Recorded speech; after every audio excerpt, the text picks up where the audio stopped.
And Michael, I'll start with you because there's a lot of questions about this because people are looking at Arsenal's form so far this season and seeing where they drop points, and they're almost saying because of their strength in depth, should Arsenal be further ahead than they are?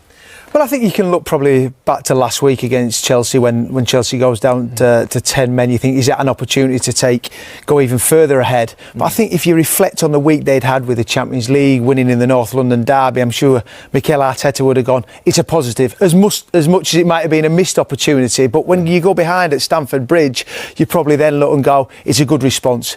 Opportunity at the end, maybe they had a chance to win it. But I think overall, you can't get too carried away. They're top of the league. They're playing well. They're managing to do it without big players for them. So, long way to go, but I'm sure he's delighted. It is a long way to go. Do you think, though, Mario, in a team like that, where they haven't got, title winners in that side, do you need as big a lead as possible? Or is that the same for any side that wants to win the Premier League? No, I think now we've been waiting now for them, right? Because over the years, twice they got the second position at the end. So now this season, it's actually the season that everybody's waiting. They got to win it. Everybody's putting the pressure on. They wanted a striker, they got their striker. Then they wanted certain ingredients in the team, and clearly one of the defensive is like for us, is one of the best now in the league, what they have. But they're injured. And that is what the question now for Arsenal, for me, becomes now, can they sit this out? And it's always this time, December and January is when we talk about what's happening to Arsenal. If they can answer us really well in that, I'm not an Arsenal fan, but I will say, they have a chance. Okay. For 6 years in charge of Mikel Arteta, I thought it was so fascinating there. I was so surprised when I asked him about that first day as manager, going in there, do you want it to feel nice? And he goes, no, I wanted it to feel as awkward as possible. I mean, what was it like for you guys? I mean, you must have, had so many times where a manager comes in first day. What were some of your memories? Yeah, probably got a few too many managers sacked, or revolving door. He gets them out. That's what he's saying. He's got them out. But then a new manager comes in. I've probably experienced different kind of managers. There was Harry Redknapp, who we had 2 points from 8 games under Juande Ramos, and Ramos gets sacked and he comes in and he tries to get a little bit of belief, confidence back. Yeah. And that's what Harry did. We were in a false position, but as players we were well underachieving. We were performing to the levels that we could. I mean, we had Bale, Modric, we had some incredible players. We'd lost a few players in the summer, and then you look on the flip side where end of the season a manager goes and Andre Villas-Boas came in and he said he wanted to make a stance there, Mikel Arteta, and make it as horrible as he can. Andre Villas-Boas came in and he set the tone. He put his markers down and went, right, it's got to be done my way or the highway. Try to get a few players out.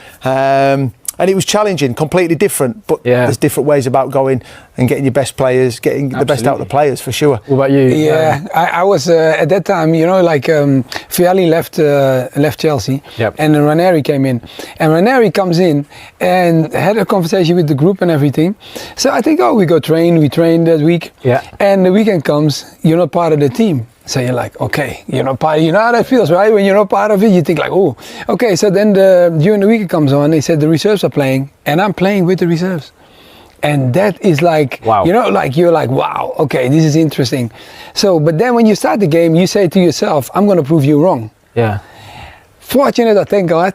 I score a goal, and next time I'm back in the first. That's the way to do it, Mario. Nice. But I was just fortunate because in the beginning, when he did that, when he put you on the bench, and at first you're not even part of the bench, then you're not even part of the team, and then, you think, then you go in the reserves, and you come in, and all the guys in the reserves are looking at you, and it's a first team player. Yeah. But there's different ways to look at it like that. Yeah. Mario went and proved him wrong. Some people can down tools, can sulk, can feel sorry for yourselves. New managers come in thinking, what do you mean I'm a big player? Yeah. And all of a sudden, you're in the reserves. You bet that's it, but you gotta work harder, and it brings that best side out of you, I guess. Just quickly on Arsenal. I mean, looking at them now and some of the games that they've already had, there was a lot of talk about their fixtures when they first started. But now you look at it, the places they've played already. They've already done Old Trafford, they've done Anfield, they've done St James's Park, they've done Stamford Bridge. They're about to do Villa Park as well.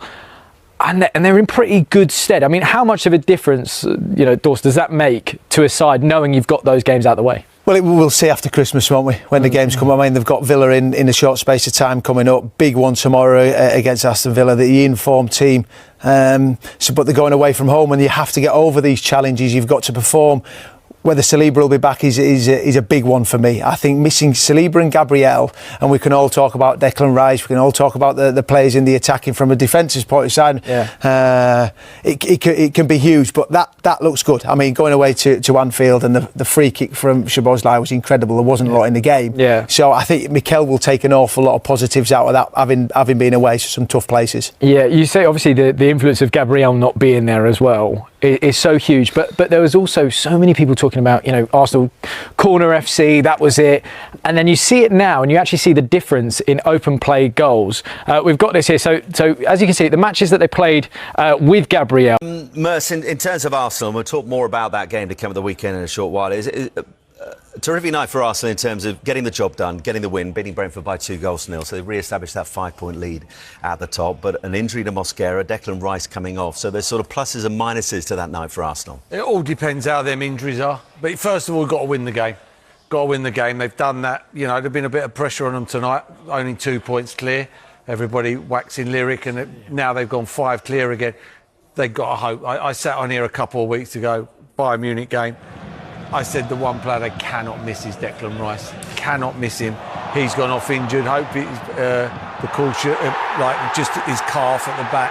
But for me, he's the one they cannot miss, and it's a massive, massive 48, 72 hours to make sure he's fit for that game on Saturday, where Villa could blow the title race wide open. Yeah, and who'd have thought we'd have been saying that a few weeks ago? When you look at Aston Villa's start, they were down in 18th a few weeks ago, and now they're 5 points behind the Gunners. Yeah, good manager, real good manager. He improves players, makes players better, but it'd be a big test on Saturday for Arsenal. I think if they get through that, I just don't see anybody being able to touch him if they get through that game. Mikel Merino, quick word on him. He scores the opening goal of the night, his 5th of the season. 21 goals in the Canada year for club and country. He's not too bad a makeshift striker, is he?